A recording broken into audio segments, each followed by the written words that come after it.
Hello and welcome. Let's begin with Russian Navy fleet frigate nuclear submarine docks in Cuba. Force displacement reaches 120 million in last decade. G7 leaders begin summit in Italy's southern Puglia. UK Starmer prioritizes wealth creation in election page, and Greece closes Acropolis schools ahead of 43 degrees Celsius heat wave.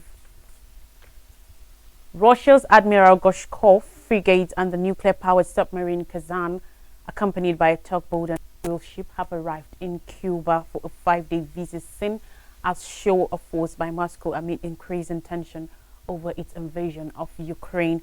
On Wednesday, curious onlookers, fishermen and police assembled along the Malecon Seafront Boulevard in Havana to welcome the fleet as it entered the city's harbor. Cuba, a longtime ally of Russia, saluted the vessel's arrival with a 21-gun salute, with Russian diplomats waved small Russian flags and took selfies against the backdrop of the harbor's historic fortresses. The Russian Ministry of Defense said the 4 Russian vessels conducted high-precision missile weapons training in the Atlantic Ocean while on their way to Cuba. The submarine and frigate are equipped with Zircon hypersonic missiles, Caliber cruise missiles, and Onyx anti-ship missiles. The redeployment of the Russian Navy so close to the United States comes after Washington and some of Ukraine's other Western allies led Kyiv to use other weapons on aims inside Russia amid an improved Russian assault on northern Kharkiv on battle troop and ammunition shortages. Havana lies just 160 kilometers, 100 miles from Key West in the southern state of Florida, where the U.S. has a naval air station. Benjamin Gator, director of the Latin American program at the Washington, D.C.-based Wilson Center think tank, said according to reports referring to Western involvement in Russia's war in Ukraine, he said the warships are a reminder to Washington that it is unpleasant when an adversary meddles in your near abroad. It also reminds Russia's friends in the region, including U.S. antagonists Cuba and Venezuela, that Moscow is on their side, he said. Last week, Cuba said that the visit was standard practice by naval vessels from countries friendly to Havana and that the fleet was not carrying nuclear weapons. The U.S., which has been monitoring the vessels, has also played down the deployment. Jake Sullivan, White House National Security Advisor, said on Wednesday that such naval exercises were routine. He added that there was no evidence of Russia transferring any missiles to Cuba, but the U.S. will remain vigilant. According to a report released by the United Nations High Commissioner for Refugees UNHCR today, at least 117.3 million people, or 1 in 69 individuals worldwide, remain forcibly displaced. Forced displacement as a result of fight and violence, persecution and human rights violations has continued to surge in the first 4 months of 2024 and is likely to have exceeded 120 million by the end of April 2024. Behind this stark and rising number lie countless human tragedies that suffering must galvanize the international community to act immediately to address the root causes of forced displacement. Filippo Grandi, the United Nations High Commissioner for Refugees, said. Of the 117.3 million forcibly displaced, 68.3 million are internally displaced within their own countries due to rife or other crises, such as Gaza, where the United Nations estimates about 75% of the population, or over 1.7 million people, have been displaced by Israel's continuing assault. The number of refugees who crossed international borders in 2023 increased by 7% to 43.4 million. The surge is driven by displacement in Sudan and ongoing conflicts in Ukraine and other regions. The number of asylum seekers, people seeking protection in another country due to persecution or fear of harm in their own country, waiting for a decision, stood at about 6.9 million, an addition of 26% from the earlier year. The United Nations established the Refugee Convention to protect the rights of refugees in Europe in the aftermath of World War II in 1951. In 1967, the convention was expanded to address displacement across the rest of the world.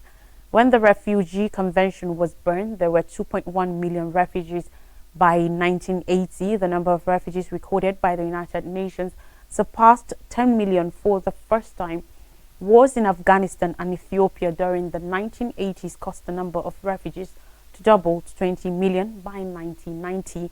The number of refugees remained fairly consistent over the next 2 decades. Now, in the southern region of Bulgaria, leaders of the group of 7 G7 countries are gearing up for a 3-day summit to deliberate international affairs. On Thursday, the event will commence in Borgo Egnazia, a luxurious resort surrounded by olive trees in the style of a medieval village and very much loved by celebrities, including pop star Madonna. Giorgia Meloni, Italy's Prime Minister, the host of this year's summit, will be welcoming the heads of state of the 7 members: the United States, Canada, Germany, France, Italy, Canada, and the United Kingdom, as well as the chiefs of the European Council and the European Commission, as the like-minded group tries to shake off its reputation of being a club just for the wealthy West. Italy has extended an invitation to more than 10 other countries for sideline discussions. These include UAE's Mohammed bin Zayed, Algeria's President Abdelmajid Tebboune, Jordan's King Abdullah II, and Turkey's President Recep Tayyip Erdogan. Notable absentees are Egypt and Saudi Arabia, who, according to reports, have also been invited. The timing could not be better for Meloni, who will preside over the summit as Europe's surging star following her far-right party's victory at the recent European Parliament elections that saw a turn to the right across the continent. Africa and the Mediterranean, 2 major national security issues, will feature prominently in the summit. Meloni is anticipated to expand her flagship foreign policy, the so-called MATI plan. The project targets to position Italy as a major energy hub between Europe and the African continent in the hope of improving growth in Africa and in turn restricting immigration to Europe. Support for Ukraine is also top of the agenda. President Volodymyr Zelensky is scheduled to arrive on the summit's first day for 2 sessions dedicated to the war-torn country. The G7's most anticipated outcome is an agreement over a $50 billion loan for Ukraine, backed by profits accrued on Russian assets frozen in the West soon after Moscow launched its full-scale invasion in February 2022. On UK's politics, Keir Starmer, the UK's opposition leader, has promised to make wealth creation the top priority of his government in a pre-election pitch to voters. Speaking ahead of the release of the Labour Party's election manifesto on Thursday, Starmer said he will prioritize economic growth and not raise taxes. Starmer, an ex-human rights lawyer turned prosecutor, is broadly expected to win next month's election after 14 years of Conservative Party rule. Opinion polls have for months shown centre-left Labour to be leading the Conservatives by around 20 points. Still, Starmer, 61, has sought to guarantee voters that Labour will govern with a pro-business and pro-growth agenda after Jeremy Corbyn, the party's most left-wing leader in decades, presided over its worst performance since 1935 at the last election. As well as promising not to increase personal taxes, Labour has ruled out adding corporation tax, and it said its plans do not need a spike in capital gains tax, although it has not committed to leaving the rates unchanged. In recent years, the United Kingdom has been among the worst performing major economies. The country slipped into recession in the last 3 months of 2023, with gross domestic product GDP falling to 0.3%, following a 0.1% contraction in the earlier quarter. The Organization for Economic Cooperation and Development, OECD, has forecast the UK to grow 0.4% this year, slower than any other G7 economy apart from Germany. Now, Greece has closed the site of the Asian Acropolis to tourists, shut schools and stationed medics across Athens as it faces the first heat wave of the summer.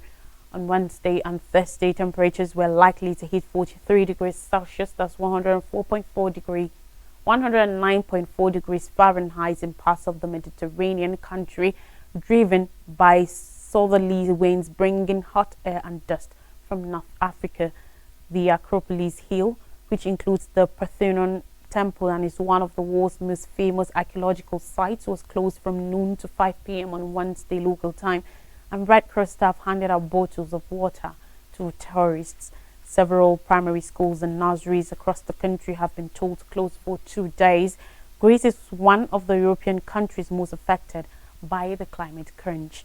Intensifying temperatures stoked deadly wildfires last year, and erratic rains triggered some of the worst flooding on record, both of which destroyed crops and livelihoods. Last year, across much of southern Europe, similar conditions were seen, including Portugal, France, Spain, and Italy, where fires led to dozens of deaths. In Greece, fires started earlier than expected this year, including one in March. Firefighters and police were patrolling forests from air and land on Wednesday ahead of what is anticipated to be a windy end to the week, raising the risk of fire spreading. After last year's destructive wildfires, including on the island of Rhodes, which took the biggest evacuation in peacetime, Greece has scaled up its preparations by hiring more staff and stepping up training. Drones with thermal cameras were being used in efforts to coordinate the public health response, officials said. Heat is among the deadliest of natural hazards. Over 61,000 people died during Europe's record-breaking summer heat wave in 2022, according to experts. A combination of human-caused climate change and the arrival of the natural climate phenomenon El Niño, which contributes to higher temperatures in many parts of the world, was a factor in pushing temperatures to record levels last summer in parts of Europe. But as El Niño fades, scientists have said climate change, primarily triggered by greenhouse gas emissions, mainly from burning fossil fuels, will result in more recurrent, extreme, and dangerous heat waves. Akshay Joras, a research scientist at the National Center for Atmospheric Science at the University of Reading, said climate change across the globe is increasing the frequency, intensity, and duration of heat waves. Moving now to more stories. 9 dead, 29 wounded in Russian missile strike on Kyiv. Ukraine's Interior Minister Ihor Klimenko said 9 people have been killed and 29 others hurt, including 5 children, after a Russian ballistic missile hit an apartment building in Kryvyi. On Wednesday, Klimenko confirmed the death toll even after recovery work ended at the site. Every day and every hour, Russian terror proves that Ukraine, together with its partners, should strengthen air defenses, Ukrainian President Volodymyr Zelensky said after the attack. Kryvyi in southern Ukraine is Zelensky's hometown. He posted video footage from the scene of the attack showing rescue workers looking for survivors in the ruins, and renewed his appeal for Ukraine's allies to step up deliveries of sophisticated air defense systems to ward off Russian air attacks.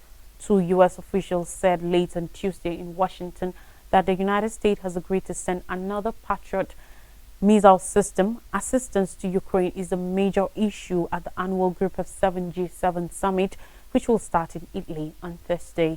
Closely 635,000 people lived in Kryvyi before Russia launched its full-scale invasion of Ukraine in February 2022. The city has come under regular attack during the conflict. It lies in the southern industrial Dnipropetrovsk region, where officials said 3 people, including a 13-year-old boy, were wounded in a Russian drone attack on Wednesday. Now, Haiti forms new cabinet to tackle political turmoil. On Wednesday, Haiti's new cabinet was officially inaugurated, marking the final phase in rebuilding the government that will lead a country under siege by gangs. Prime Minister Gary Conille, in his speech, reiterated the need to add up security in the country, which is within the grips of gang warfare. He also spoke on the humanitarian crisis gripping the country. Gangs control at least 80% of the capital of Port-au-Prince. Haiti is getting ready for the United Nations-backed deployment of a police force from Kenya, expected in coming weeks. Conille also asked for a minute's silence in memory of 3 police officers killed by gangs the previous Sunday. Weeks of coordinated attacks by gangs forced from former Prime Minister Ariel Henry to resign in April, and his cabinet was dissolved. Gunmen took control of police stations, opened fire on the main international airports that remained shut for closely 3 months, and stormed Haiti's 2 biggest prisons. In the first 3 months of the year, over 2,500 people were killed or injured and over 500,000 others displaced as Haiti prepares for the United Nations-backed deployment of a police force from Kenya, expected in the coming weeks. Again, on political matters, Inkatha Freedom Party to form coalition with ANC in South Africa. On Wednesday, the leader of South Africa's Inkatha Freedom Party said it will join a proposed government of national unity, a step forward ending the country's political deadlock after the long-ruling African National Congress ANC lost its parliamentary majority in last month's poll. The announcement by Velenkosini Halbisa means an agreement between some major parties to create a coalition government with the ANC becomes more likely ahead of a Friday deadline when South Africa's new parliament will sit for the first time since the May 29th election and try to elect a president. The ANC had been the governing party for 30 years since the end of the apartheid system of white minority rule in 1994, but only received 40% of the vote in this election. It remains the biggest party but requires to form an agreement with others to govern and re-elect President Cyril Ramaphosa for a second and final term. According to the share of the vote, South Africans vote for parties in national polls and they get seats in parliament. Lawmakers then elect the president of Africa's most industrialized country. Last week, the ANC proposed forming a government of national unity instead of narrower coalition with one or two parties and invited all 17 other parties represented in parliament to be part of it. Some have refused. The BISA said, according to a report, that the IFP was willing to join a unity government that includes the ANC and the Democratic Alliance, South Africa's main opposition party that received the second largest share of the vote. The centrist Democratic Alliance has shown it will also be willing to join a unity government, but hasn't made a final announcement while they hold talks with the ANC over the details. The ANC, DA, IFP will together hold a clear majority of seats. Two other major parties, the far-left Economic Freedom Fighters and the new MK party of former President Jacob Zuma, have refused to join the unity agreement. MK has filed court papers to hold the first meeting of parliament and has objected to the results of the election, claiming there were irregularities. South Africa's Independent Electoral Commission considered there were logistic problems and noted objections by several parties, but officially announced the results on June 2nd and said the election was free and fair. Independent observers also declared it free and fair. MK said its 58 new lawmakers will not attend parliament if it goes ahead on Friday. However, even if MK boycotts, South Africa's constitution says only a third out of parliament's 400 lawmakers need to be present for a quorum and the vote to elect the president will proceed. Now I'll take a quick break, and when I come back, I'll bring you stories from Nigeria. Don't go anywhere.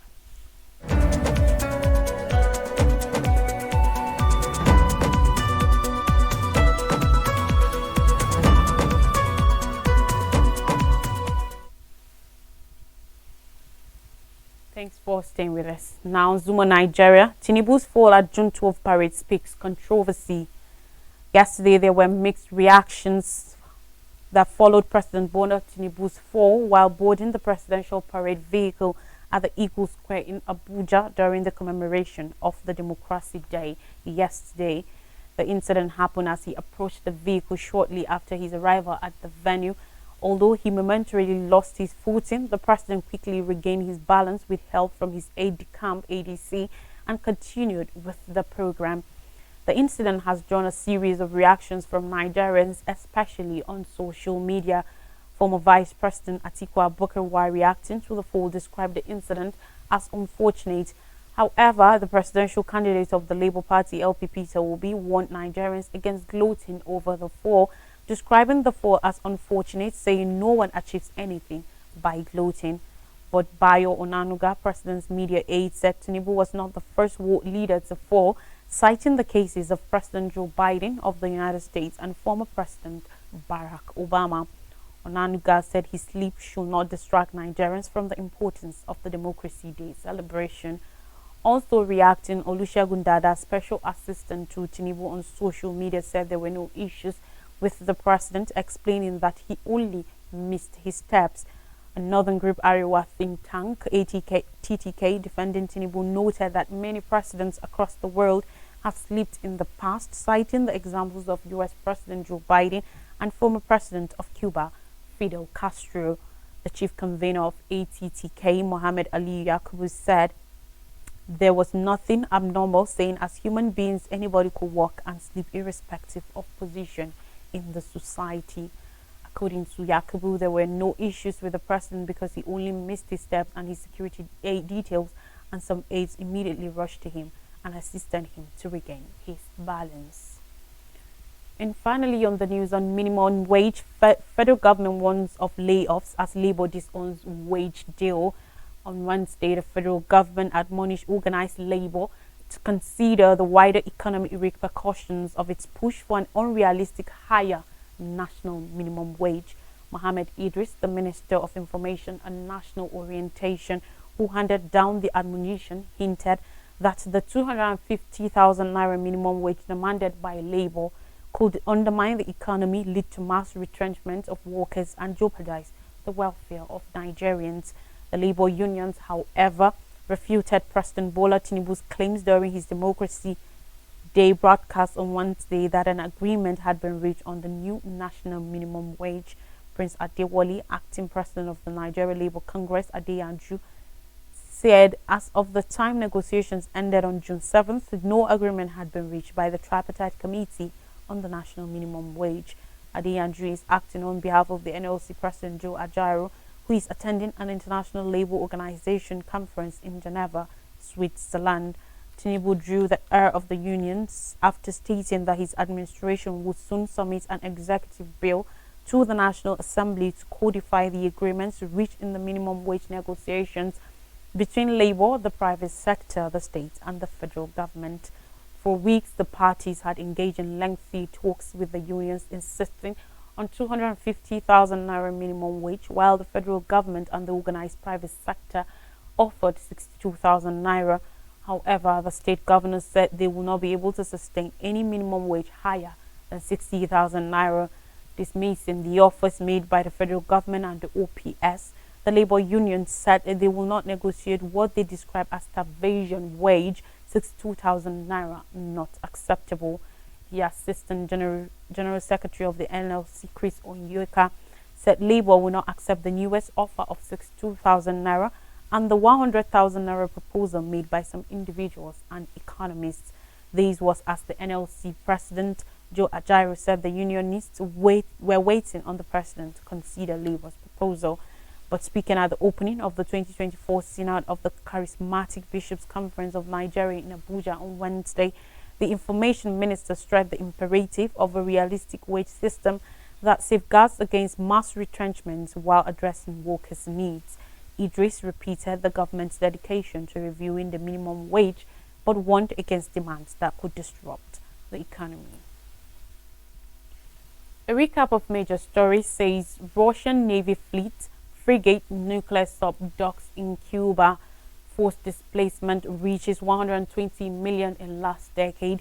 G7 leaders begin summit in Italy's southern Puglia. UK Starmer prioritizes wealth creation in election page, and Greece closes Acropolis schools at over 43 degrees Celsius heat wave. And that's all on the news. Thanks for watching. I remain Lois Drake.